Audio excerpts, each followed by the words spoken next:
आज आम platonic theory of justice विषय आलोचना करवा प्लाटोनिक थ्योरी ऑफ जस्टिस आलोचना करने पूर्व आम जाना प्लाटो की which Plato what is the biography of Plato प्लाटों बैकग्राउंड कौन थी प्लाटो किए थे प्लाटों रचित बुक्स गुड़िक विषय सर्वप्रथम आम आलोचना करवा विभिन्न प्रकार जो थ्योरी अच्छी से थ्योरी गुड़िक विषय आम आलोचना करवा तो देख प्लाटो प्लाटो जड़े एथेन्स जड़े ग्रेट पॉलिटिकल फिलोसोफर थे जहाँ जन्म था के 327 BC रे एथेन्स रे जन्मग्रहण करते in which times during the times of Peloponnesian war जितेबाला स्पार्टा और एथेन्स मध्य वार चली से ही समय रे प्लाटोर जन्मग्रहण होता से ही पोलिपेनिसियन वार तांको बहुत भाव में प्रभावित करता जहाँ कारण से गोटे एथेन्स को गोटे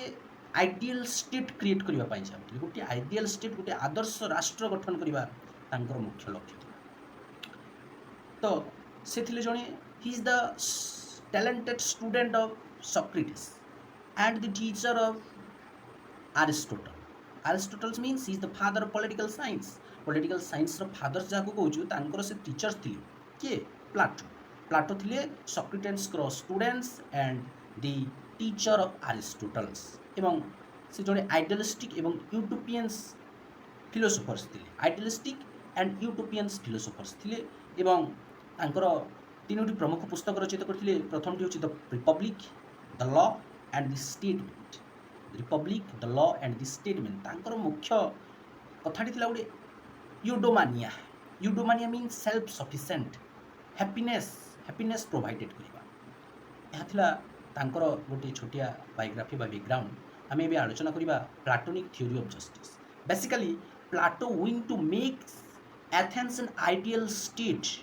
and he concerned the justice at the most importance to element for the establishment of an ideal state से गोटे आदर्श राष्ट्र गठन करने कहले जस्टिस बा न्याय हूँ एक प्रमुख उपादान जहाँ मध्यम आम गोटे आइडियल स्टेट बा गोटे आदर्श राष्ट्र क्रिएट कर पुस्तक द रिपब्लिक रे मध्य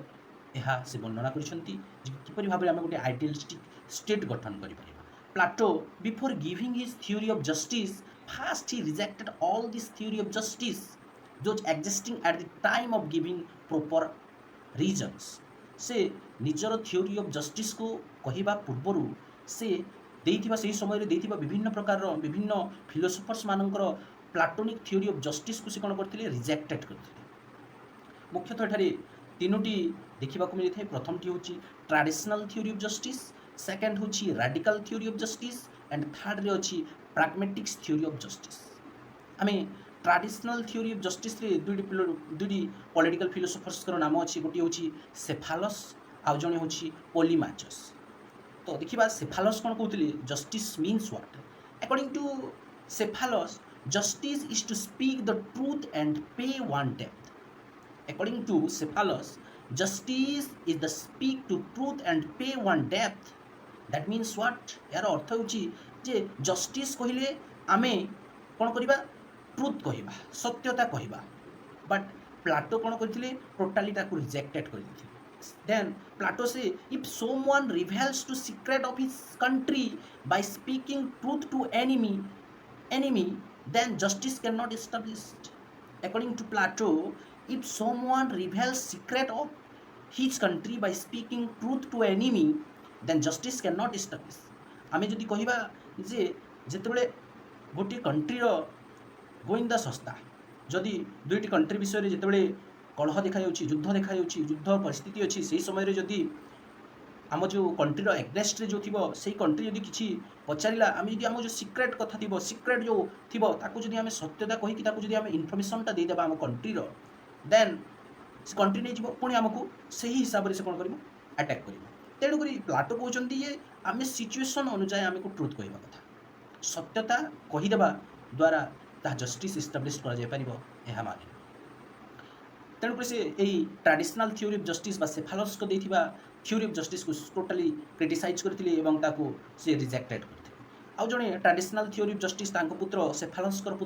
पुत्र पोलीमाचस कौन कहते पोलीमाचस से justice is art which gives good to friends and evil to enemy से कहते ଯେ Polemarchus justice is art which give good to friends and evil to enemy. ଏହାର ଅର୍ଥ ଥିଲା ଯେ ଆମେ good to friends and evil to enemy, ଆମେ ଆମ ବନ୍ଧୁତାକୁ ସତ୍ୟତା କହିବା ଏବଂ ଆମ ଶତ୍ରୁକୁ ଆମେ ମିଥ୍ୟା କହିବା।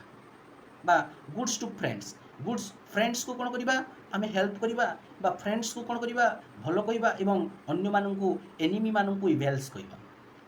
ପ୍ଲାଟୋ ଏହାକୁ ଟୋଟାଲି କ୍ରିଟିସାଇଜ୍ କରି କହିଥିଲେ doing injustice to any one can not ବି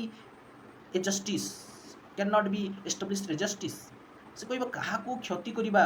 ତାହା ମଧ୍ୟ ଏକ ଜଷ୍ଟିସ୍ କୁହାଯାଇ ପାରିବ ନାହିଁ। ତେଣୁକରି